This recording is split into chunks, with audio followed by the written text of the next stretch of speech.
Now, would you say that adding antifreeze into the system is the most surefire way? Because, I mean, not having any water at all is pretty good. Right. But antifreeze adds another element of protection, I would think. Right.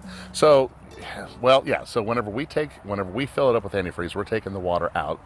Not a lot of things can live in that antifreeze there. So we're getting out a lot of the microbes that may be left in there. Okay. Because again, think about it from, a stance where you got a glass of water and it sat there for 2 months. Would you go back 2 months later and drink that water? Yeah, really.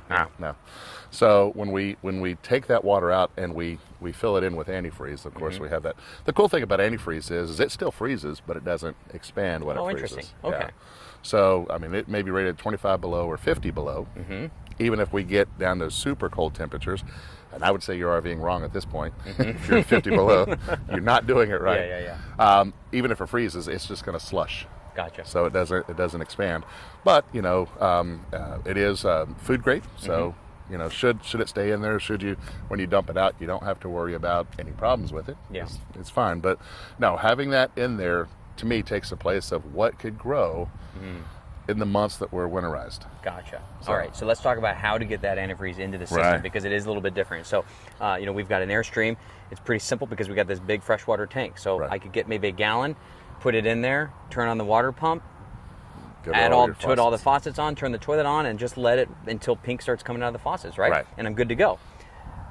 Is there something else I need to think about? No, I mean, it's so with that, you think, even if you put in a gallon, you can get most of it in a small Airstream, perfectly be fine. You put it in, even in a travel trailer, you may have to do 2 gallons. You're going to have to put in more in order for it to get through all this. So you're saying that the pipes throughout the entire RV are more than a gallon. Right. Okay. So on a standard travel trailer, if I go directly to the water pump and do it, it's between a gallon and a gallon and a half. Okay. Is what it would take to actually. Well, plus that water pump is sitting at the bottom of the tank, so it needs something just to get it going, right? Right. Okay. So, or primed. Yeah, primed, there has to be something. Yeah. Well, sometimes the water pump's above the tank, and there's a hose going to it. Okay. Yeah. Good point. Yeah. So there's just that bit there. Okay. So go ahead. Yeah. So if it's a larger one, let's say it's going to be a larger, like say a fifth well, where you've got either a 100-gallon tank, right? The freshwater tank isn't sloped like your black tank. It sets level.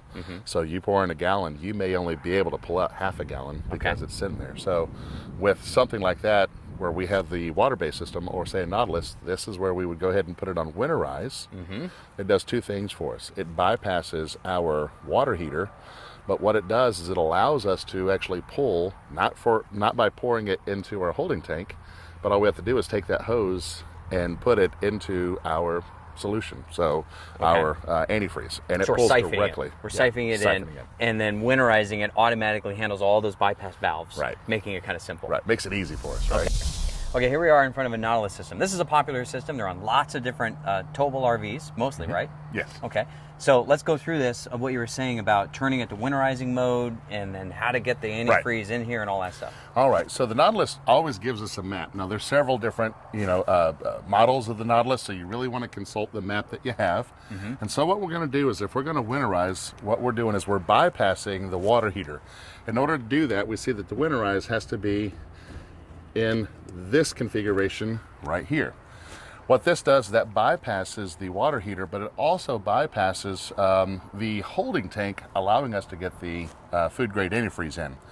So what we'll do is we'll get a section, maybe a 3-foot section of hose.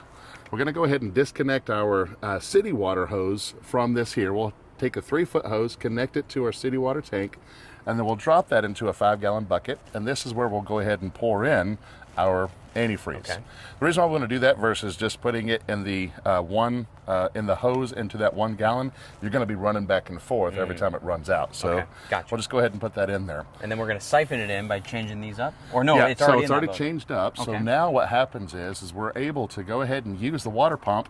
It's going to pull from that 3-foot hose right there and actually go to each one of our faucets until we're taken care of. So toilet, faucets, get it through all that system until you see pink coming out. Yep. And when we do that, we're also putting that pink into the P-trap, and that's what a lot of people are kind of concerned about. So go tell it turn speak, and that gets in the P-trap. So it's very simple for us to do, and we have that. The last bit is the low point drains. Remember how we have, that section of hose that may be a little bit low, which is great. but we also have that vertical. So we want to open up the caps on the low point drain, let that pour out till it turns pink. Okay. I'll show you right over here. We'll go ahead and step down. Okay, so here we are with the low points on this particular rig. We got the hot and the cold. We got the hot and the cold, and you'll see that there's a vertical, maybe a couple inches. Well, there'd be water in there as well. And if we don't let the pink get in there, that's a possible weak So are you point. suggesting to take out that plug, let plug. it go, and then plug it right back in? Plug it right just back so in. it just goes in. Just till it turns pink. Gotcha. And go right back in. So now you're completely covered, with your food grade antifreeze through all your lines. All right, here we are at a Class A, and what's interesting when you open up the water bay of a Class A, it's a lot like a lot of RVs. I think sometimes it's just difficult figuring out how your RV is configured, where to find everything. So in here, the low point drain is actually inside. Right. We've got the Nautilus system, and they got the filter. Right. So the one thing we need to, really cover about this water filter is that we want to take that water filter out before we start installing the food grade antifreeze. That filter will work pretty hard to try and get that pink out.